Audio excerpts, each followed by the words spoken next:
Assalamualaikum warahmatullahi wabarakatuh. Selamat datang kembali di Zenedu Channel Tutorial Excel dan VB. Baik kawan-kawan, untuk kali ini kita akan belajar tentang fungsi matematika yang ada di dalam Microsoft Excel. Yang pertama ada fungsi round, round down, round up, dan lain sebagainya ya. Silahkan simak video ini sampai akhir.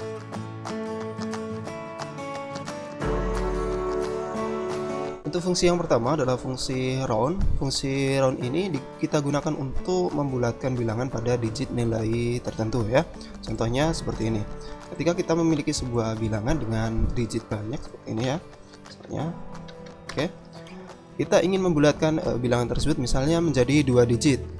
2 digit di belakang koma berarti sama dengan round kurung, kemudian angkanya adalah ini, kita klik saja, kemudian number digitnya kita ambil 2, tutup kurung, enter. Jadi otomatis yang akan ditampilkan adalah nilai dengan 2 digit terakhir di belakang koma ya. Kemudian dia akan otomatis membulatkan jika angka digit ketiga dia kurang dari 5, maka dia akan dibulatkan ke bawah. Jika lebih dari 5, maka dia akan dibulatkan ke atas. Oke, selanjutnya fungsi rundown. Rundown ini digunakan untuk membulatkan nilai ke bawah ya. Jadi digitnya nanti digit ke bawah. Oke, bisa kita lihat misalnya ini ada nilai 3,265852. Kemudian kita beli rumus rundown. Oke, numbernya kita akan ambil berapa digit? Misalnya 2 digit ya. Maka dia akan otomatis membulatkan ke bawah. Jadi nilai 5852 ini akan dibulatkan ke bawah menjadi nilai 6. Oke, seperti itu. Misalnya 5-nya ini kita ganti saja. Walaupun di sini di atas 5, maka dia akan tetap terbulatkan ke bawah. Oke ya, di atas 5 atau di bawah 5. Oke ya. Dia akan tetap dibulatkan ke bawah. Akan dibulatkan ke angka 6. Seperti itu. Kemudian round up. Round up dia akan membulatkan nilai ke digit atasnya. Jadi misal ada nilai seperti ini, kemudian akan kita bulatkan ke atas ya. Round up. Oke, numbernya. Kemudian nomor digitnya kita ambil 3. Oke, kan kita ambil 3, bisa kita lihat setelah digit ketiga adalah angka 8. Angka 8 ini tentu secara otomatis pula dia akan dibulatkan ke atas. Tapi kalau misalnya akan kita ganti ya, 8 ini misalnya kita ganti dengan angka 3. Jadi walaupun dia berada di bawah 5, maka dia akan tetap terbulatkan ke atas. 5 ini akan tetap menjadi 6. Nah, seperti itu ya. Jadi digit misalnya kita ambil digit ketiga, maka digit keempatnya walaupun di bawah 5 atau di atas 5, dia akan tetap terbulatkan ke atas. Selanjutnya fungsi in. Nah, fungsi ini digunakan untuk membulatkan angka ke dalam bilangan bulat terdekat.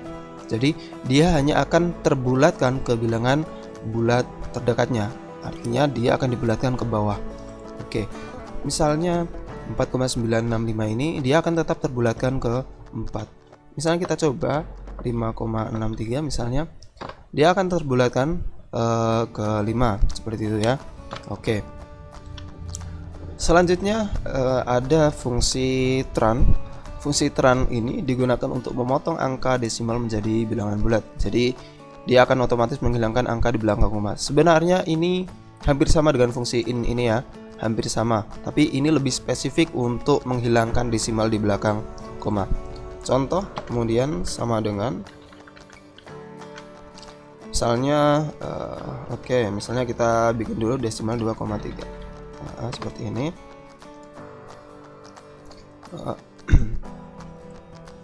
Ya, kemudian kita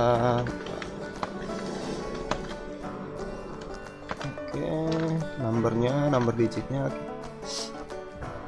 2. Oke, 3. Kita enter. Oke ya.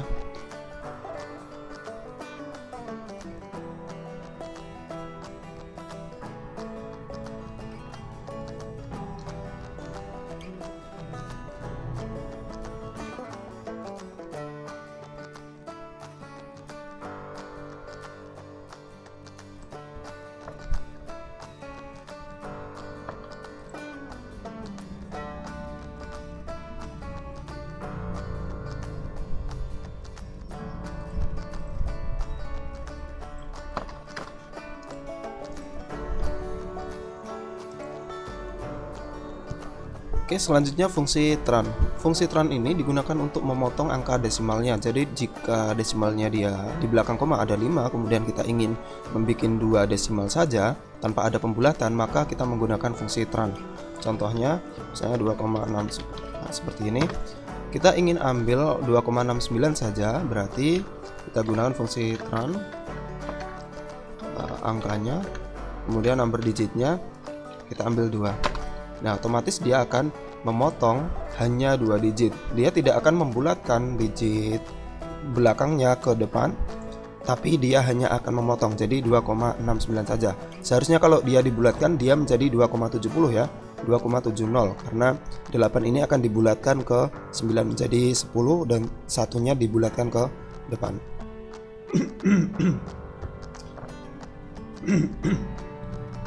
Selanjutnya ada fungsi ODD.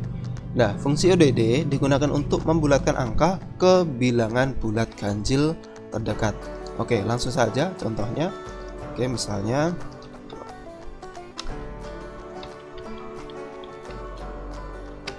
ya. Sintaknya adalah ODD, kemudian tinggal klik angkanya saja. ODD. Enter. Nah, dia akan otomatis membulatkan ke bilangan bulat ganjil terdekat. Misalnya kemudian kita ganti misalnya, oke, dia akan membulatkan ke bilangan 7. Kemudian misal lagi, oke, nah dia akan tetap membulatkan bilangan ke bilangan ganjil terdekat di atasnya ya, seperti itu. Jadi misalnya 3 koma, maka dia akan membulatkan ke 5. 4 koma, dia juga akan tetap membulatkan ke 5. Oke, seperti itu ya. Oke, selanjutnya ada fungsi even. Fungsi even ini adalah kebalikan dari fungsi ODD tadi. Kalau fungsi even membulatkan angka ke bilangan bulat genap, jadi dia akan membulatkan ke bilangan genap. Oke, kita langsung saja ke contoh. Oke, seperti ini. Maka dia akan terbulatkan ke bilangan genap yang terdekat. Jadi sama dengan even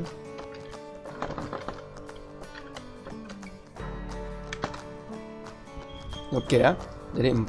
Misalnya 3 koma, dia akan terbulatkan ke 4. Misalnya 1 koma, dia akan terbulatkan ke 2. Jadi dia akan menuju ke pembulatan bilangan genap tepat di atasnya, seperti itu.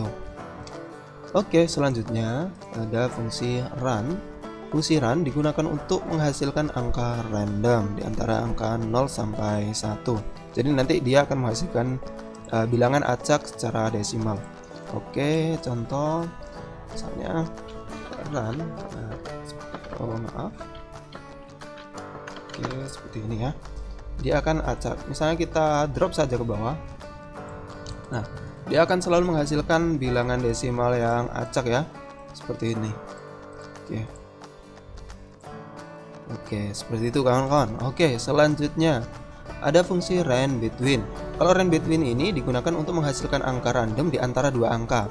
Jadi nanti ada angka terbesar, terkecil, nanti akan di random ya. Contohnya range nah, sintaknya adalah angka terkecil kemudian titik koma angka terbesar ya. Sintaknya misalnya angka terkecil kita bikin 10, angka terbesarnya kita bikin misalnya 50 ya. Oke, enter. Selanjutnya bisa kita drop saja. Oke. Jadi hasilnya ini adalah merupakan nilai acak atau angka-angka acak yang terjadi ketika ada perubahan. Misalnya kita dirubah saja di sini, misalnya ada angka 10 ya. Semuanya akan berubah secara otomatis. Seperti itu, karena mereka akan diacak secara otomatis dari bilangan yang kecil tadi ke bilangan yang terbesar. Oke, itu range between. Selanjutnya ada fungsi mod. Fungsi mod atau fungsi modulo. Modulo adalah sisa pembagian. Maka kita bisa menggunakan ini untuk mencari sisa pembagian dari 2 nilai ya. Jadi misalnya mod. Oke.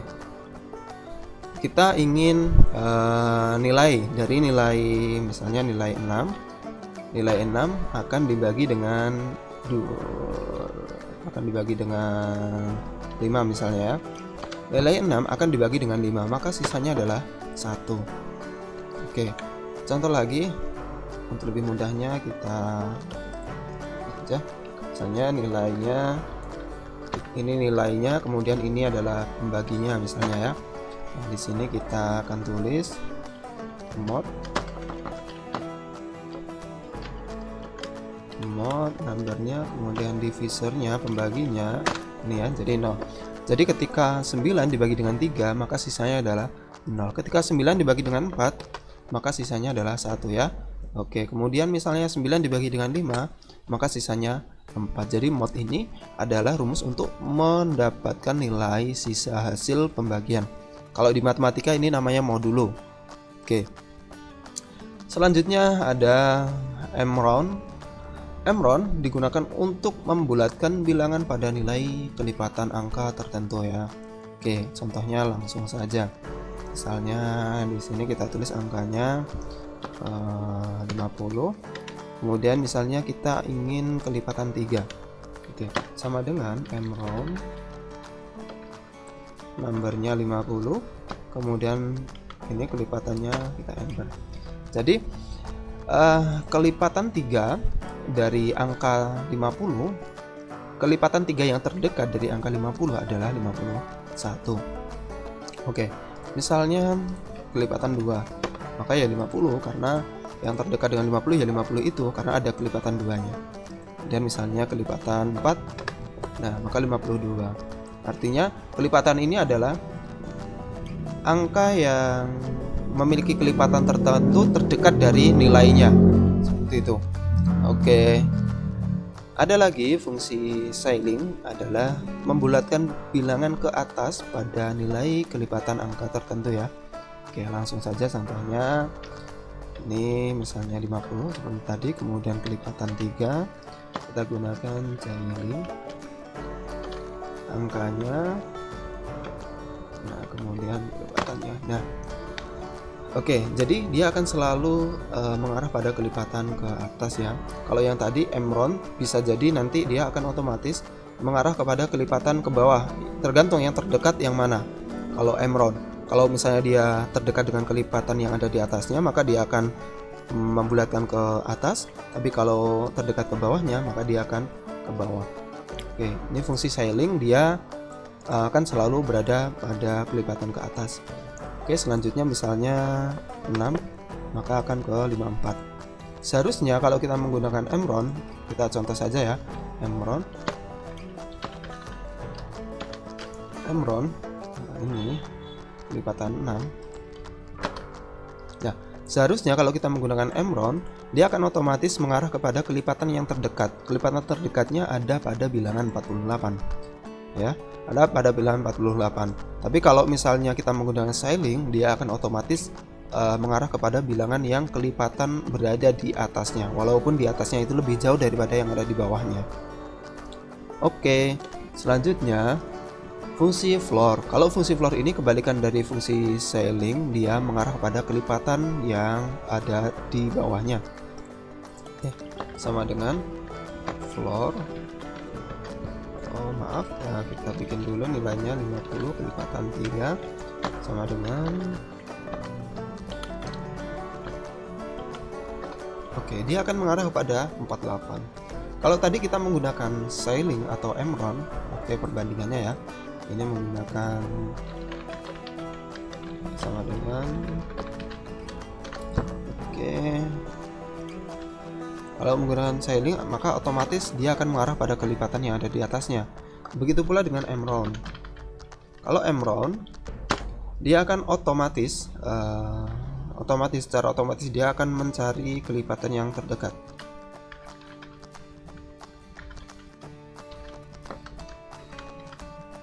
Mround ini dan multiply-nya ini dia juga akan 51. Jadi ini secara otomatis dia ke 51. Kalau yang scaling karena dia memang menuju kepada kelipatan yang ada di atas, dia menghasilkan 51. Cuma kalau untuk floor dia akan secara pas dia akan mengarahkan kepada kelipatan yang ada di bawah. Selanjutnya ada fungsi sum. Fungsi sum digunakan untuk menjumlahkan data pada range tertentu atau pada sel-sel tertentu ya.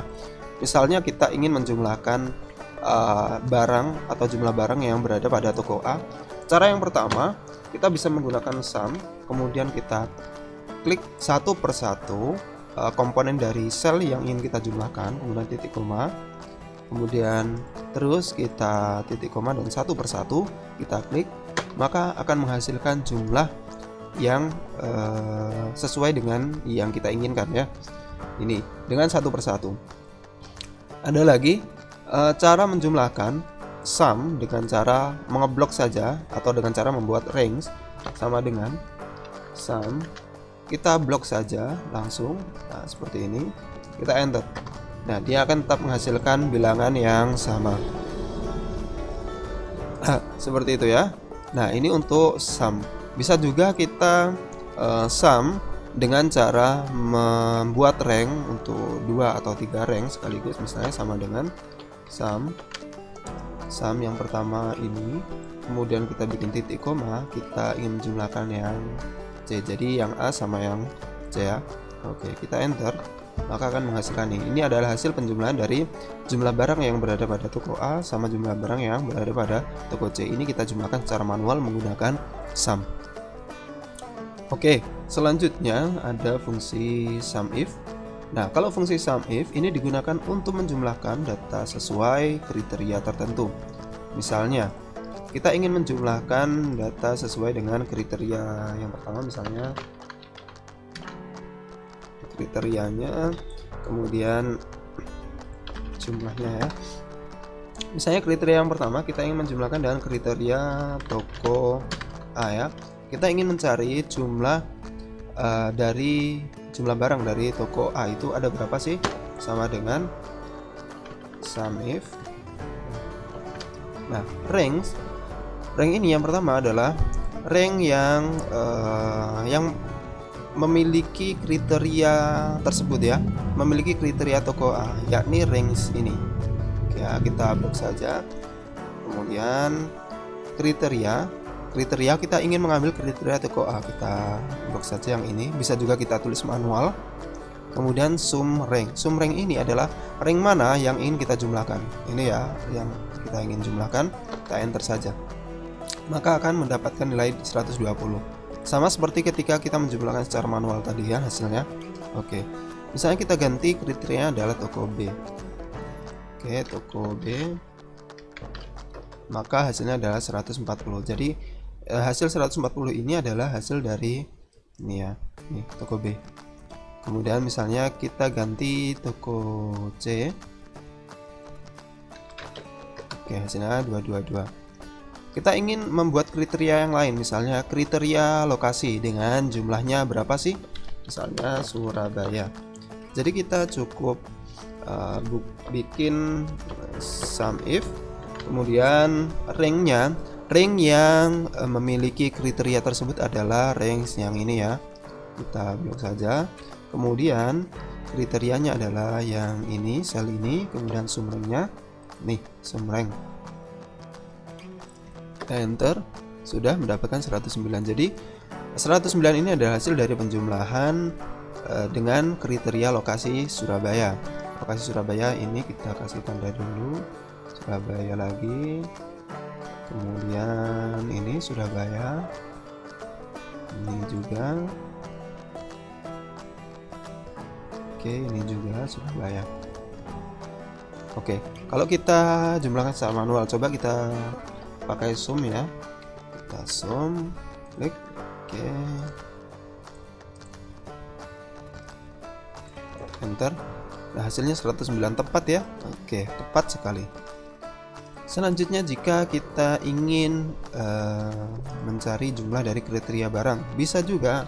Saya kita ingin ambil laptop.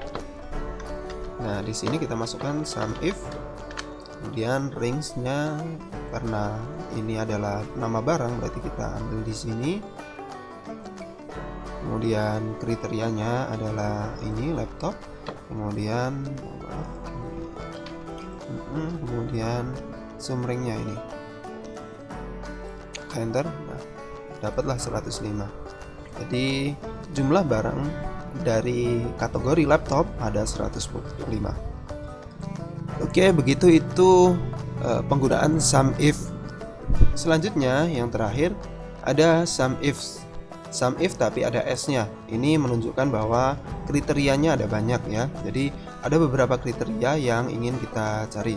Oke, contohnya ini kriteria 1, nanti ada kriteria 2.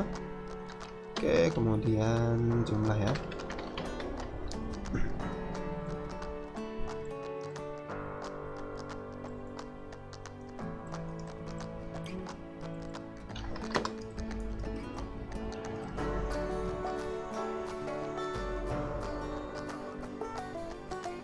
Oke, ini kurang, kita lebarkan sedikit.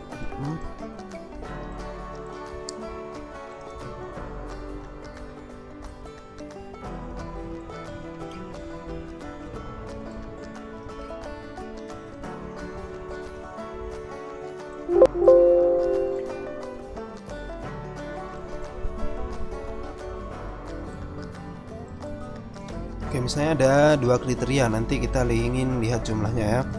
Kriteria pertama misalnya adalah toko A. Kriteria kedua adalah Surabaya.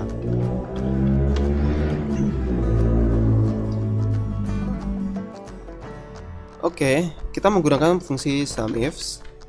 Oke, seperti ini. Sum rank-nya adalah area yang ingin kita jumlahkan, artinya kita menggunakan area ini ya. Oke, kemudian kriteria range yang pertama ya. Kriteria range yang pertama ini, untuk yang pertama adalah toko A, berarti kita ambil range yang ada toko A. Oke, titik koma, kemudian kriterianya adalah ini ya. Oke, kemudian kita masuk ke kriteria range yang kedua. Kriteria yang kedua adalah kota, berarti kita blok yang ini. Kemudian kriterianya adalah ini ya, di sel ini, sel V10. Oke, cukup, tutup kurung, enter. Jadi ada 33. 33 ini adalah toko A yang berlokasi di Surabaya. Toko A Surabaya ini berarti, kemudian ini lagi ada lagi, sudah cukup.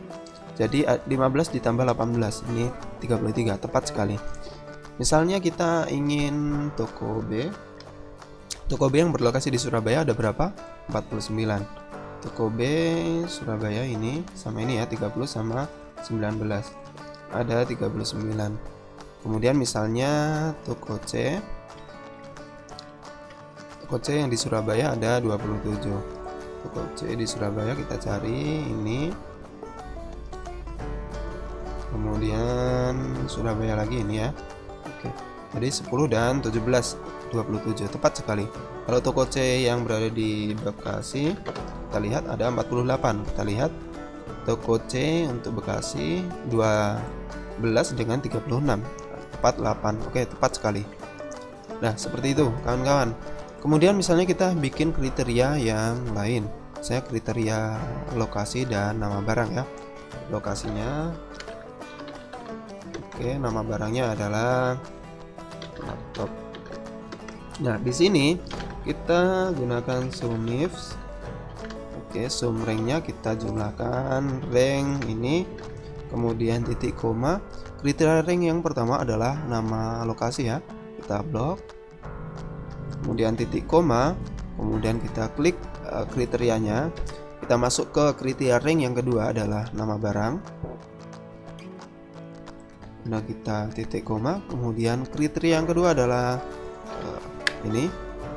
Kriteria yang kedua adalah di V11. Udah, tutup kurung, enter. Nah, jadi kota Surabaya yang menjual laptop ada 37 jumlahnya. Surabaya laptop. Jadi ini kemudian Surabaya printer, Surabaya laptop ini. Kemudian cari lagi Surabaya MacBook, tidak ada ya. 18 dan 19, 37, tepat sekali. Oke, Begitu kawan-kawan fungsi matematika yang ada di dalam Microsoft Excel. Terima kasih telah menyimak. Jika kawan-kawan ada yang masih belum paham, masih ada pertanyaan, silahkan tuliskan di kolom komentar. Dan bagi kawan-kawan yang baru menemukan channel ini, menemukan video ini, silahkan like, subscribe, agar kami dapat lebih mengembangkan video ini atau channel ini supaya lebih baik lagi. Terima kasih. Wassalamualaikum.